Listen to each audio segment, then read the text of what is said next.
দেখুন, ওখানে শওকত মোল্লা সাহেব ওখানে অবজারভার হওয়ার পর থেকেই ভাঙর উত্তাপ হয়েছে, ভাঙর উত্তাল করেছে। এখন শওকত মোল্লা সাহেবের পায়ের নিচে মাছি নাই।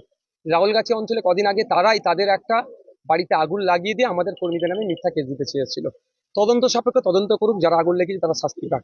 কিন্তু এটা তো করে করে এই আগুন টাগুন লাগিয়ে মিথ্যা কেস দিয়ে আমাদের মেন যারা সংগঠন তাদের নামে মামলা দিয়ে তাদেরকে অ্যারেস্ট করে ভোট বৈতরণী পার করার চেষ্টা করছে।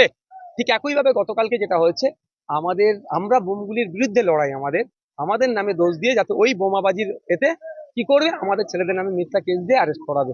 তবে প্রশাসনের কাছে আমি ভরসা করি এটাই, যে তদন্ত করুক, যে বা যারা যুক্ত তাদেরকে অ্যারেস্ট করুক। আমাদের গতকালকে আমাদের নেতৃত্বদের বাড়িতে খাপুরে, খাপাড়াতে, ভাঙড়ের খাপাড়া, জাগলগাছিতে আমাদের নেতৃত্বের বাড়ি থেকে ভাঙচুর, বাইক ভাঙচুর থেকে শুরু করে দরজা ভাঙচুর, গালাগালি আমাদের কর্মীদেরকে আক্রমণ করেছে এই তৃণমূলের নেতৃত্বরা। কে করছে? আইএসএফ কে আক্রমণ করছে। আমাদেরও তো খেয়ে দেয় কাজ নেই, ওনাদেরকে আক্রমণ করে তো ফুটেজ দিতে যাবো কেন? আক্রমণ সমান। Thank you. নিজেরাই নিজেদেরকে আক্রমণ করছে।